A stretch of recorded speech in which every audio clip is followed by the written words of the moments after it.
All right, so today we're going to be talking about a method which I'm going to call the direct detection of nonlinear resonances. So we used those empirical slow flows to characterize and detect and then characterize these nonlinear resonances. That process is kind of time consuming, and you really need to know what the frequencies are of the system, and you need intricate knowledge. So there's kind of a lot of barriers to be able to use that in practice. And so we're going to seek a more direct route. And to that end, we're going to combine the proper orthogonal decomposition, which we saw previously, with what's known as the Rayleigh quotient.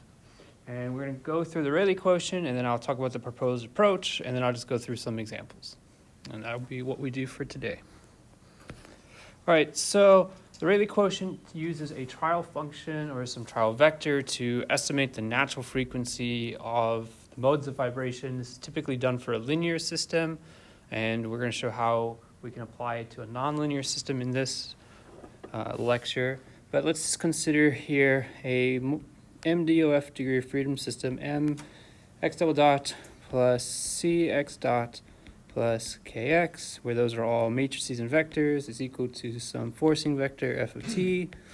And then let's just assume that this system has mode shapes phi sub n and natural frequencies omega sub n, where n varies from 1 all the way up to the number of degrees of freedom. And we're not worrying about what the damping does to the mode shapes or anything like that. We're just considering just the undamped mode shapes here. And then for this system, the Rayleigh quotient is defined as an operator that acts on some vector u, which is just a trial vector that you throw in here, and is equal to u transpose k times u divided by u transpose m u. And then this will always be greater than or equal to the first natural frequency squared. So again, u is just some trial vector that we've come up with. We may not know exactly what the mode shape is, and so we're just taking a guess of what it is, throwing in some u, and the output of that will be some number that is either equal to or generally just greater than the first natural frequency squared. And so then the closer that u is to that first mode shape, then the closer the Rayleigh quotient is to that omega 1 squared. And if u is exactly phi 1, then we get back omega 1 squared. And then likewise, the closer u is to the second mode shape, the closer the Rayleigh quotient is going to be to the second natural frequency squared, and so on. You can also define the Rayleigh quotient for continuous systems, but we're not going to go into that. And generally, the reason is that you typically use finite element models to study complicated structures. And once you have discretized a system using finite elements, you end up with mass and stiffness matrices. It's just like equation 38, and then you can just use equation 39 for your Rayleigh quotient. All right, so we're going to go through what the proposed approach is here. The starting point is that we have some linear finite element model for our structure, and that has been updated to match the linear dynamics of the system. You have some nonlinear response data. Let's add in the word nonlinear here. And we want to go from just these two, the linear finite element model, nonlinear response data, and we want to characterize the nonlinear resonances that are contained in that data set. And we want to do that directly without having to go through this slow flow decomposition and so forth. Okay, so the process for this is we're going to take that nonlinear response data and we're going to apply POD, which was our proper orthogonal decomposition, to just extract POMs or proper orthogonal modes. So we go from response data to the POD. We're going to compute the Rayleigh quotient using those POMs.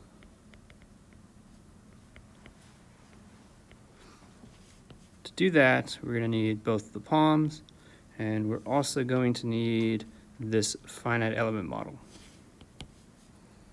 So the POM is U? That's our proposition, is that the POMs are going to be our trial vectors, And that's what we're going to plug into the Rayleigh quotient. And we know from previous worksheets and discussion that the palms are not the mode shapes, but they are similar. They're close, which means that if we go back up to our equation 39 here, you know, the first palm, if it's close to, it's going to be closest to the first mode shape, which means that its Rayleigh quotient is going to be close to omega 1. And same with the second palm and the third palm and so forth. That's the idea here. Okay. From here, what we're going to do is a data visualization step.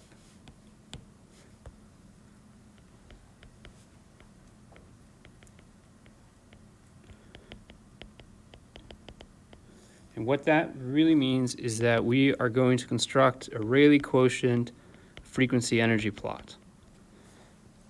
So we're going to take the Rayleigh quotient for all of these different palms, and we're going to plot how they change, how that Rayleigh quotient changes as a function of the energy in the system.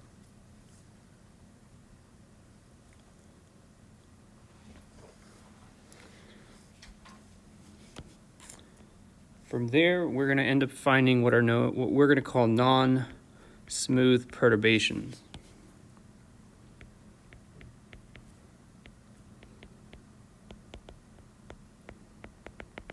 Or spikes that show up in this.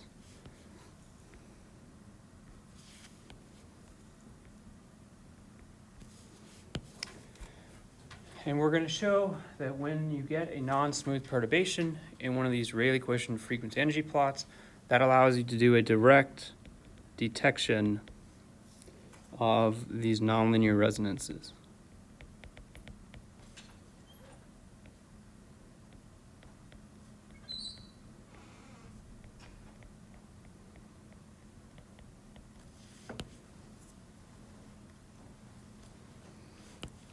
Which then allows us to do just a characterization of those resonances. And then secondly, we will also find that whenever two palms or more, whenever the palms are similar, and we'll see what that means in an example, whenever we have similar palms, that also indicates that there is a nonlinear resonance present in the data.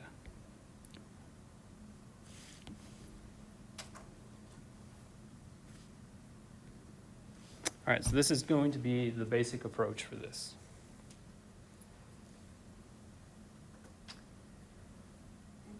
So something I will mention here is that this generally works for continuous systems, so beams, plates, airplanes, etc. It does not typically work as well for discrete systems.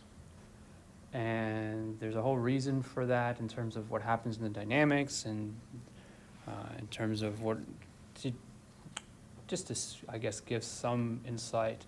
As you go up in energy, you end up having, well, the system starts to partition into different sub-manifolds is what you could say, or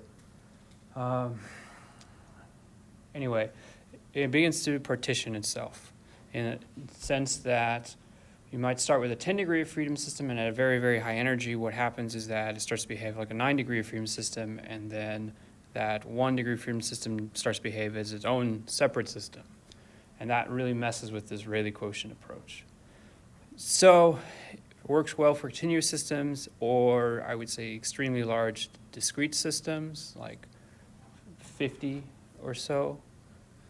It works well, but generally you're going to want to use this for continuous systems. That's okay because real systems are continuous and modeled with finite elements anyway. So it's not really a bad thing. Okay, we're going to take a look at an example here. So we are considering a cantilever beam shown up there with the measurements as shown, with a cubic spring located where it is shown right there. And in this case, what we are going to do, or what has been done, is that an impulsive load is applied at the position where f of t is shown.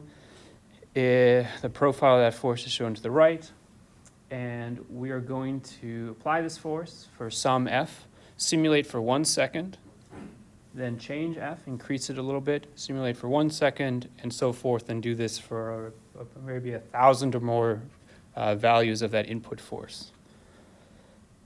We then apply the POD to the entire duration, that whole 1 second measurement for each of these cases. So we end up with a set of palms for each force that's been applied. We then plug each of those palms into the Rayleigh quotient. And then, since we know what the system energy is, or more importantly, you can compute the work done by that applied force and use that as the system energy, we can then plot the Rayleigh quotient as a function of that system energy, which ends up being this plot shown here, where this black one is the first N and M. So N and M1, the blue here is N and M2, green is N and M3, and sign here is N and M4.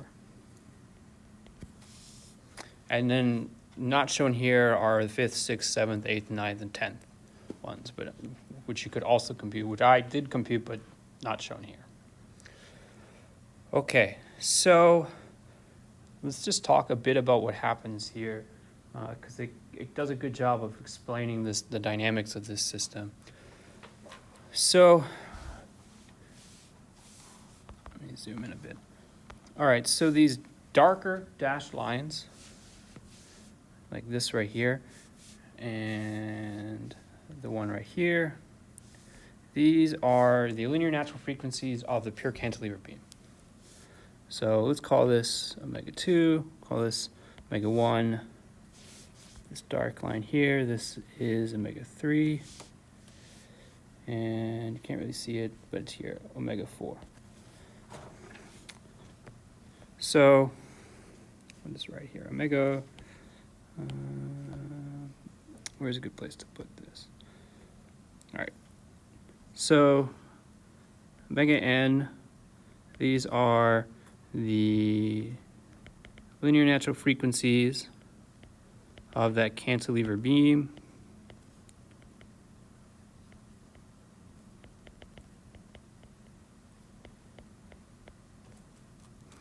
Where n here is 1 to 4. And so you can see at low energy, and I didn't show it here, but if you were to extend this to lower energies, eventually the black line does overlap that dashed dark line in the bottom. You can see that at low energies, the Rayleigh quotient agrees with the linear natural frequency, meaning that the palms are representative of the linear mode shapes. All right, so then let's talk about what happens at very high energy. So at high energy, we'll write this as omega 1. This becomes capital omega 2. And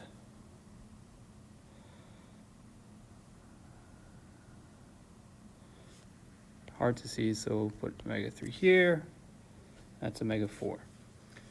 So at high energy, the restoring force due to that cubic spring becomes so large and so strong that the system is no longer a cantilever beam, but it's actually a fixed pinned beam.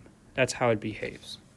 So the frequencies, capital omega 1 through 4, correspond to the natural frequencies of a fixed pin beam.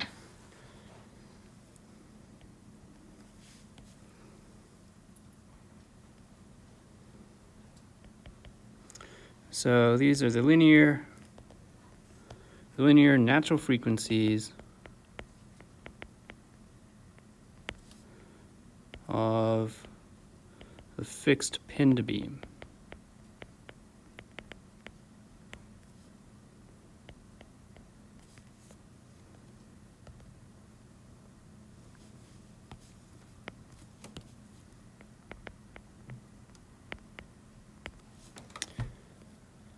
Okay, So at low energy, we have one linear system, cantilever beam.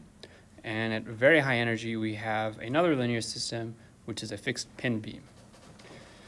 Because that restoring force from the cubic spring is so large that it prevents the beam from displacing at that position, but it does not prevent it from rotating.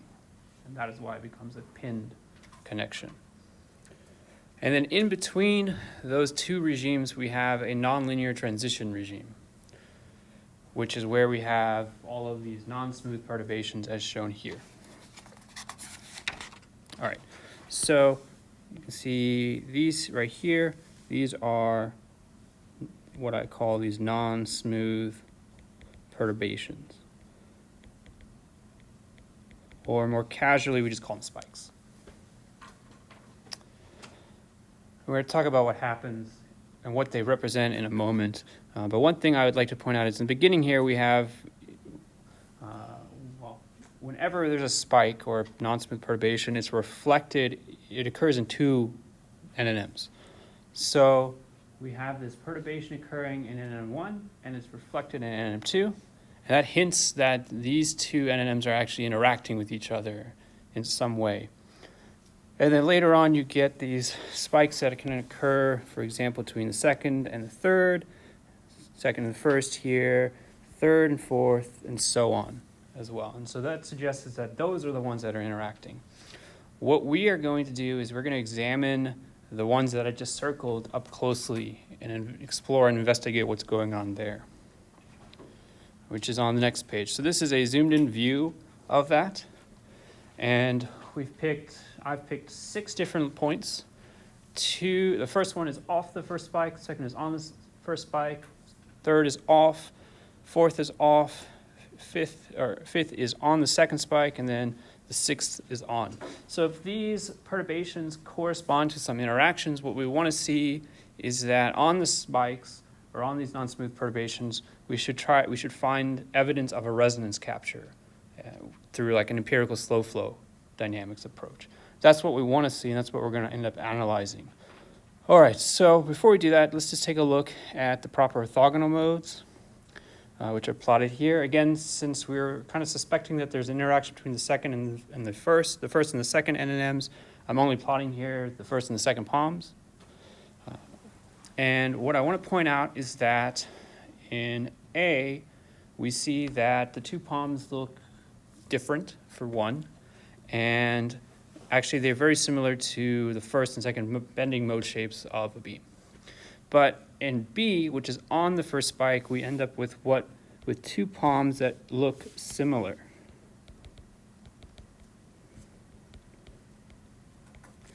Then when we're off the spike on point C, we have dissimilar palms.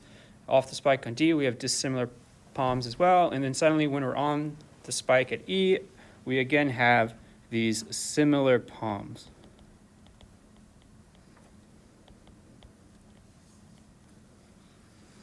And then once we're off that spike a second time, we again have dissimilar palms. All right, so we haven't really demonstrated that similar palms correspond to nonlinear resonances, and that's what we're going to do. We're going to show that the spikes are indeed the result of internal resonance between these two NNMs, and that is also then reflected in having similar palms, which arises due to a mode conversion that occurs during resonance. All right. All right, so let's go to the next page. So the basic process is that we are going to choose the response for each of those points. I'm going to demonstrate just using point A here. We're going to take a look at the displacement, look at the frequency content, then apply the wavelet-bounded EMD to decompose into a set of IMFs. I think I extracted 8 IMFs when I did this, but I'm only showing the first 4 here. We're then going to do a Hilbert transform and then the slow flow analysis that we did last week.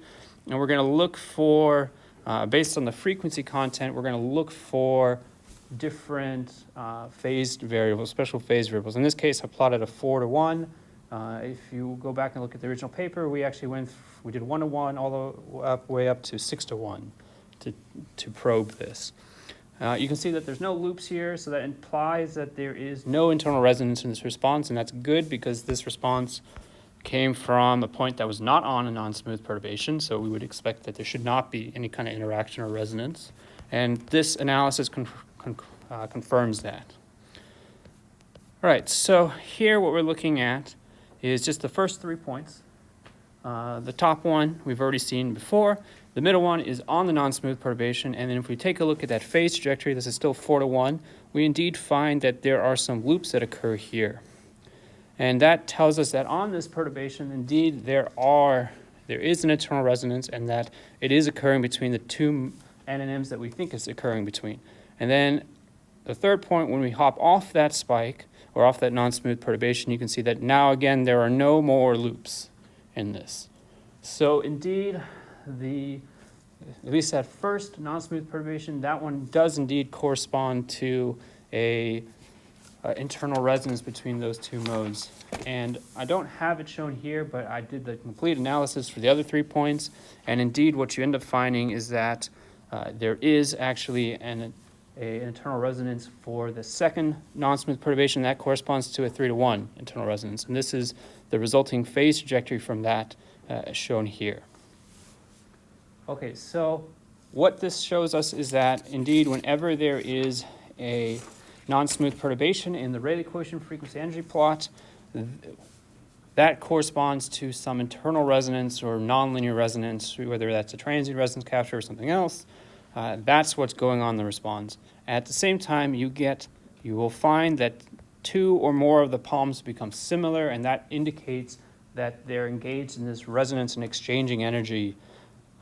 And in this case, the energy is actually being transferred from the first NNM into the second NNM. Okay. Any questions on this?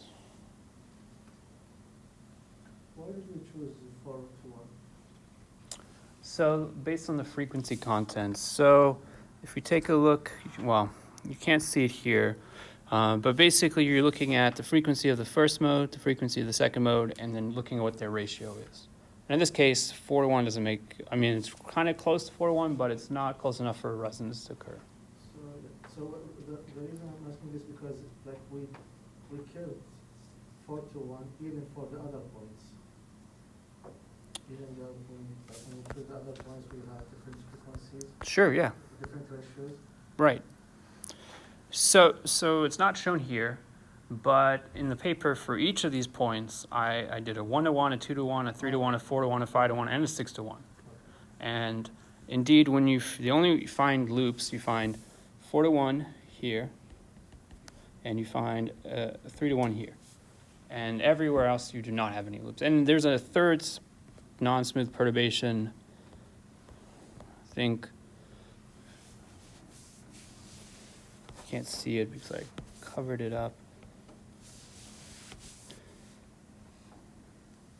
But I also did this one. That one did not make it in the paper, but I did investigate that one as well.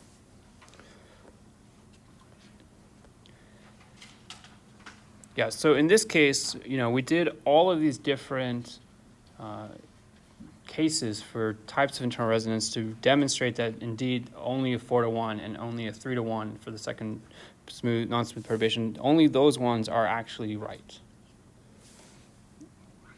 All right, any other questions?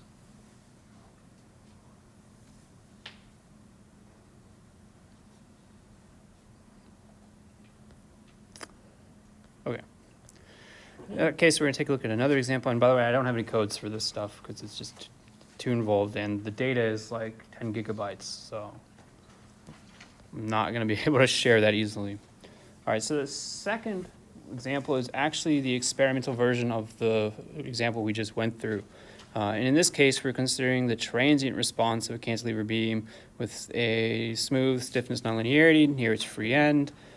This system was tuned to achieve a frequency ratio, a 3 to 1 frequency ratio such that omega 2 to omega 1, the linear natural frequencies, this is approximately a 3 to 1 ratio. And you can do that by changing the length of the beam, changing the location of the nonlinearity, and stuff like that. Okay, so the nonlinearity here is actually introduced by a pair of very thin wires. Those wires are shown here in red, and they just act as a smooth nonlinearity in this case. Are there two of them, or is it just one? So there's one in the CAD model. There might be two in the actual experiment. It looks like it's just sandwiched between like two shaft Yeah. wires. So I'm going to try to zoom in here. So that's blurry, but and I'm not sure you guys can see it, but like right here, this color, once that laser disappears, that is lighter than the others. And so it's actually two. And they've been hot glued in place as well. They've been clamped with some shaft brackets and then hot glued as well. There's two wires in this case. Okay, any other questions? Okay, so in this case, this is a transient response. So instead of applying POD to the entire response, we're actually going to consider windowed segments and then move the window along. In that way, we can extract a time-varying Rayleigh quotient for this system. All right, so here's the measured response shown here. I'm only showing the first two NMs in this case. There are more, but they don't need to be seen here. You can just see how the first one is transitioning, and same with the second one. They're changing over time. Using that moving window and the Rayleigh quotient, we can produce Rayleigh quotient. And on the left here is a Rayleigh quotient time plot, so showing how the Rayleigh quotient evolves over time. And then on the right is the Rayleigh quotient frequency energy plot. And what we find here is that there's one non-smooth perturbation at the beginning, and then there are two that occur at the end that we need to now examine and determine if there are any resonances that arise there. And if we go to the next, or we go down, you'll see here are what the palms look like. So for point 2, we end up with similar palms here, just like we did for the theoretical system. We have similar palms here. And then we also have similar palms here.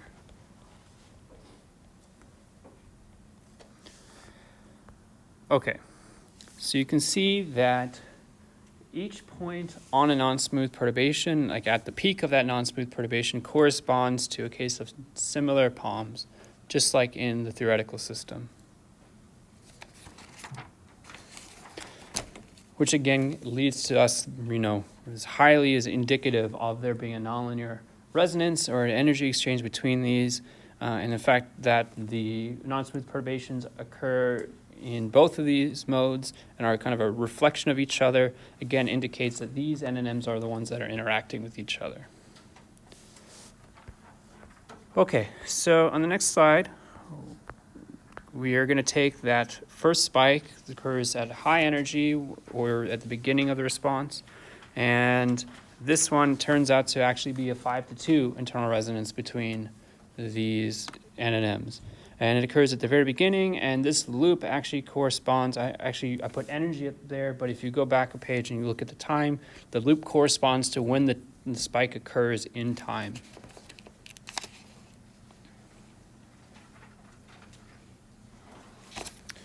So indeed, we find that there is actually a 5-to-2 internal resonance here between these two NNMs, and it's confirmed both by the similar palms and, more importantly, by this empirical slow flow dynamics, which implies that the averaging theorem has failed, again implying that there's an internal resonance or nonlinear resonance occurring. If we take a look at these next two, what we find here is actually there is a pair of 3-to-1 internal resonances, which is what the beam was designed to achieve. It's designed to achieve a 3-to-1 internal resonance between these two NNMs. And if you compare the times listed here with the times shown on page 28, I believe it is, on page 28, you will find that the times of the capture and escape for each of these two resonances corresponds with the times that the spikes appear in that.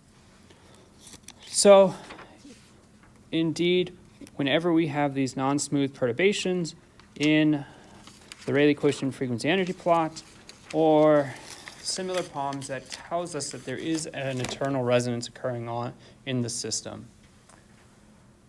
Which means that if you have a linear finite element model, it doesn't have to be nonlinear, it's just a linear finite element model, and nonlinear response data, you can then use that to go and look for these nonlinear resonances directly from your measurements without having to do the empirical slow flow or anything like that. So it has a very low barrier of entry under the assumption that you already have a linear finite element model, which majority of people in industry will already have, because it's standard practice to make those before you even test something. Okay, any questions? Okay, we got one more example, and not as much detail on this one. In this case, we're just looking at a model transport wing with a nonlinear energy sink attached to it. A nonlinear energy sink, again, is a broadband vibration absorber with strong or essential nonlinearity, meaning that you cannot linearize the system. And in this case, the system is simulated here and similar to the beam, and we compute the same kind of Rayleigh quotient as shown here. I also did an experimental version of this, but I'm not showing that here because you end up with very much similar results as what you saw previously. And in this case, what happens is this black line, or the black curve or whatever, that is actually representative of the frequency of this nonlinear energy sink. So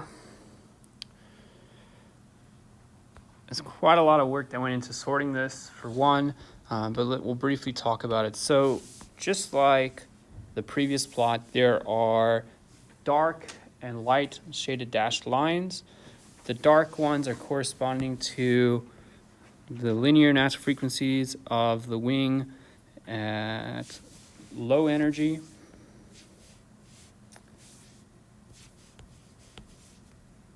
It's omega 2, omega 3, omega 4. And then the light dashed ones are corresponding to what happens when the linear stiffness of the NES is above a particular stiffness. So I'm going to talk briefly about that, particularly with the second bending mode. So what happens here, there's actually another dashed line here.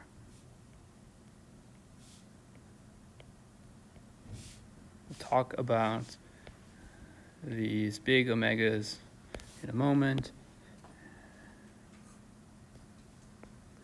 Okay, so low energy here, the NES has a linear natural frequency right here. This is the linear natural frequency of that NES.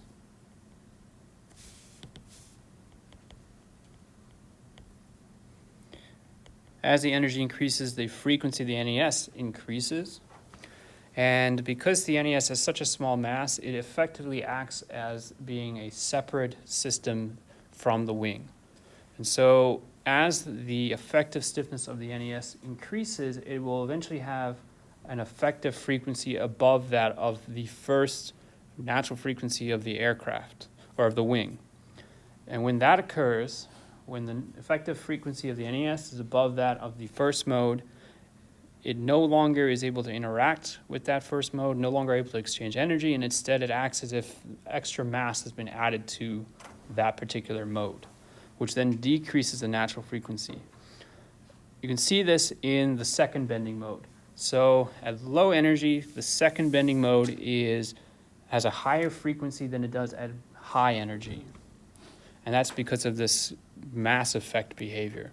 So when the effective frequency of that NES is above the effective frequency of the second mode, it starts to act as if additional mass has been added to that second mode, decreasing its frequency. Okay. Again, we see non-smooth perturbations that show up here, particularly one that is pronounced with that second bending mode in the very beginning, and then they're there are a few that occur right here between the first and first bending mode and so forth. One thing I'll add is that because the NES is at the center of this wing here, it does not actually interact a lot with this first torsional mode, the same way, at least not in the same way that it interacts with the first and the second bending modes. Okay, so on the right is a zoomed-in view of that first non-smooth perturbation, which is an interaction between the NES and the second bending mode. And beneath that are the different palms, with the first row being the first palm and the second row being the second palm. And what I'll just say here, you can see that they correspond to the Roman numerals in that figure, is that in the middle at point 2, which is on that non-smooth perturbation, we again get similar palms, which again implies that there's an interaction between these modes, just like what we saw previously. So a couple things to mention when you want to do this experimentally. The more complicated the system, the more data you need for this to work. So in the experimental version of this system, what I did was I measured points along the edges. So I measured something like this. And then, of course, I measured here. And the edges here. This is enough to capture the bending results and also the torsional behavior. So that is enough sensors. You can put maybe 8 sensors. I think I drew 10 there. So 10 sensors is enough to get there. When you go to something more complicated, like, for example, a model airplane, which now has plates that are going under torsion and bending and multiple repeated types of modes, you end up needing a lot of different data for that. In fact, I did apply this to like a full model airplane, and computationally you can produce these same types of Rayleigh quotient frequency energy plots, but this is not something I was able to do experimentally because I just couldn't measure enough points. So the more complicated the system, the more information you need. And that's simply because you need to be able to plug that into a Rayleigh quotient. You need to produce palms that are representative of the actual mode shapes. And you need to be able to put those into a Rayleigh into finite element matrices that are also representative of the system as well. Okay. Any last questions before we conclude today?